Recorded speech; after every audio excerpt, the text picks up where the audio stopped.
नमस्कार। कैसे हैं आप लोग? आई होप कि आप तमाम लोग बढ़िया होंगे। खबर आ रही है पावर स्टार पवन सिंह को लेकर के। अगर आप सोच रहे हैं कि पवन सिंह का बंगाल के आसनसोल से चुनाव न लड़ने का उनका खुद का फैसला है, तो आप किसी गलत दिशा में जा रहे हैं। हालांकि बड़े बुजुर्गों ने एक बात कही थी कि हालांकि अभी तक वो बात लोग कहते आ रहे हैं कि 4 दिनों की चांदनी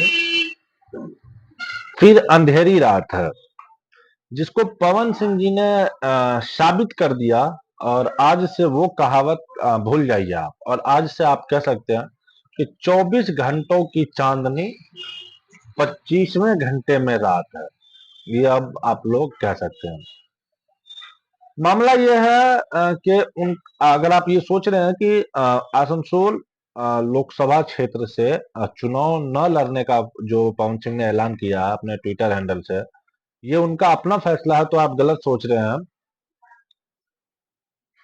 असल में मामला क्या है वो मैं आप लोगों को सीधे मुद्दे की बात बताता हूं। देखो, जिस वक्त मैं यह वीडियो बना रहा हूं, जिस टाइम ये मैं वीडियो शूट कर रहा हूं, इस वक्त से ठीक 24 घंटे पहले पवन सिंह को बीजेपी ने बंगाल के आसनसोल लोकसभा सीट से अपनी पार्टी का उम्मीदवार बनाया था। उस वक्त पवन सिंह के खेमे में बहुत ज्यादा खुशियां थी। लोग एक दूसरे को मिठाई खिला रहे थे, बधाइयां दे रहे थे। सोशल मीडिया पर भी लोग बधाइयां दे रहे थे। हमने भी दिया भाई, आप भी दिए होंगे। सोशल मीडिया पे ना सही मन ही मन तो बधाइयां जरूर दिए होंगे, क्योंकि ना तो आपका आपसी मामला, आपसी विवाद हमारा पवन सिंह से, ना आपका है। तो चलिए अब आ जाते हैं सीधे मुद्दे पे। बीजेपी के जो वरिष्ठ नेता हैं उनको अपने को टिकट मिलने पर उनको शुक्रिया पवन सिंह जी ने खुद भी किया है, जो बीजेपी के वरिष्ठ नेता हैं। कि सिर्फ जो कि सिर्फ 24 घंटे में ही पवन सिंह ने ये एक अपने एक्स यानी कि पहले जो ट्विटर था उस पर उन्होंने ट्वीट कर दिया कि बंगाल के आसनसोल सीट से चुनाव मैं नहीं लड़ना चाहता हूं। 24 घंटे में ऐसा क्या हो गया, तो देखिए बताते हैं। हुआ कुछ यूं है कि पवन सिंह बहुत दिनों से बीजेपी से टिकट पाने की पूरी जान लगाकर कोशिश कर रहे थे।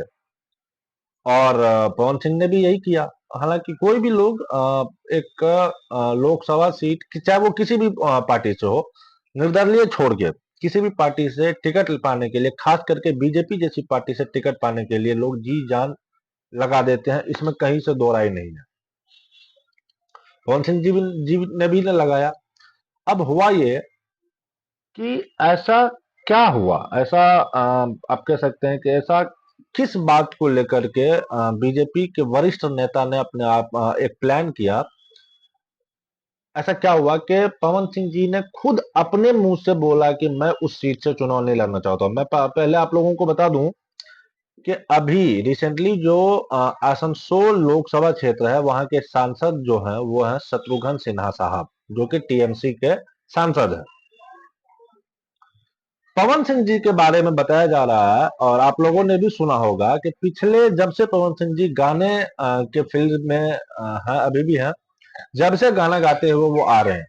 बंगाल के बारे में उनका मानना यह है और उनका कहना यह है, बंगाल को लेकर के उनके गाना में आपने काफी सारी अभद्रताएं देखी होंगी, जो कि एक आम आदमी के लिए भले हम लोग मनोरंजन के तौर पे उन गानों को लेते हैं, लेकिन जब वही चीज उसी चीज को जब हम एक उम्मीदवार के तौर पे, वो भी उसी जगह से, अगर किसी को एज ए उम्मीदवार, एज ए कैंडिडेट अगर हम उस चीज को जज करते हैं, तो फिर विपक्ष का जो काम है वो तो खैर भाई निभाएगा ही। उनका काम है कि आपके अतीत किस चीज से जुड़ा है, आप अतीत में क्या थे क्या नहीं थे, उस चीज को लोगों के सामने दिखाना, यह विपक्ष का काम रहा है। ये और काम ऐसा नहीं कह सकते हम कि किसी एक पार्टिकुलर पार्टी को, चाहे वो कांग्रेस हो, टीएमसी हो, एसपी हो, किसी एक पार्टिकुलर पार्टी के लिए मैं नहीं कर रहा हूँ।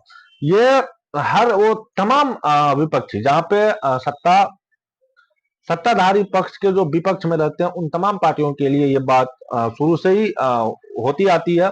आप तमाम लोगों ने देखा भी होगा। उसी में हुआ ये, कुछ गाने पवन सिंह जी के ऐसे शुरू में वो गाए थे, जिसमें बंगाल को लेकर के, बंगाल की महिलाओं को लेकर के उनकी बातें एक कैंडिडेट, हालांकि अगर उनको गाने की नजरिया से देखेंगे तो कोई गलत नहीं है। ना ही पवन सिंह जी ने कोई ऐसा जुर्म किया कि एक अकेला पवन सिंह जी के ऊपर ये इल्जाम लगा। ये कई सारे भोजपुरी के सिंगर है, कई सारे, क्या मैं तो कहता हूँ 99.99% सिंगर ऐसे हैं जिन्होंने बंगाल को लेकर के ऐसी ऐसी गाना गाए हैं। लेकिन ये खास पवन सिंह जी को लेकर के इसलिए हुआ, उनके उस गाने के पोस्टर, जो बंगाल से रिलेटेड गाने थे, उस गाने के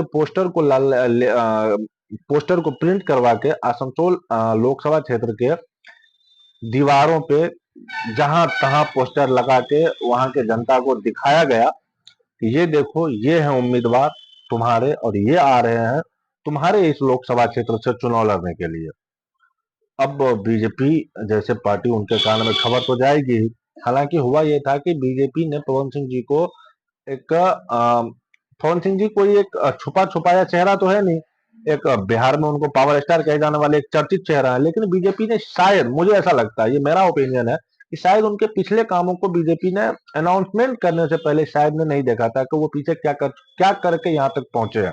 और शायद यही कारण रहा है कि जब उन पोस्टरों को वहां पे चिपकाया गया, वहां पे दिखाया गया, उसके 24 घंटे के अंदर ही बीजेपी के कुछ लोग, वरिष्ठ लोग, शायद पवन सिंह जी को नाराज भी नहीं करना चाहते थे, इसीलिए पवन सिंह जी से डायरेक्ट बातचीत करके उनसे शायद कहा गया होगा कि आप खुद अनाउंस कर दीजिए कि आप नहीं लड़ना चाहते हैं, तब तक हम कुछ ना कुछ करते हैं। अभी इलेक्शन को कौन सा, अभी कल परसों इलेक्शन, अभी तो टाइम है, 2 4 5 महीने है टाइम अभी, तब तक कुछ ना कुछ सोचते हैं और आपको किसी दूसरे सीट से उम्मीदवार बनाएंगे। इसमें क्या है, देखते हैं। हालांकि अभी भी 191 या मैं शायद अगर गलती कर रहा हूं तो आप लोग करेक्ट जरूर कीजिएगा, मेरे हिसाब से 191 सीट पे ही अभी तक अनाउंसमेंट हुई है कि 191 सीट पे ये फला कैंडिडेट का नाम घोषणा किया जा चुका है अभी तक, 191 सीट पे ही।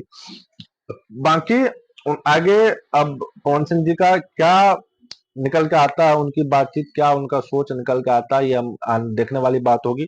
आगे की वीडियो में जैसे ही कोई जानकारी आएगी जरूर आप लोगों तक पहुंचा दिया जाएगा। और यही था अभी का आज का टॉपिक कि पवन सिंह जी 24 घंटे के अंदर ऐसा क्या हुआ जो पवन सिंह जी ने खुद अनाउंस करके, जिन्होंने कहा था कि हम आसनसोल लोकसभा क्षेत्र से टिकट मिलने पे बहुत बहुत बधाई, और 24 घंटे के बाद जस्ट उनका दूसरा ट्वीट आता है कि किसी कारणवश हम ये इस लोकसभा क्षेत्र से चुनाव नहीं लड़ पाएंगे। ये उनका अपना ओपिनियन है। तो इस ओपिनियन के पीछे, हालांकि हम लोग, हमारा ये मानना था कि डायरेक्ट पवन सिंह जी जो जी जान लगा के पिछले कई वर्षों से लगे हुए थे, लोग टिकट के लिए मरते फिरते आए, और मिला हुआ टिकट पवन सिंह जी किस हिसाब से, मतलब क्या सोच के उन्होंने इस चीज को डिनाई किया, इसी के पीछे हम लोगों का मानना था कि इनको इनको बाहर निकाल के लाया जाए कि आखिर वजह क्या रही होगी। यही वजह थी जो मैं आप लोगों के साथ साझा किया हूँ। बाकी वीडियो अगर इन्फॉर्मेटिव लगी हो तो वीडियो को लाइक जरूर कर दीजिएगा और चैनल को सब्सक्राइब कर बेल आइकन जरूर प्रेस कर दीजिएगा। वीडियो देखने के लिए तब तक आपका बहुत बहुत धन्यवाद। जय हिंद, जय भारत।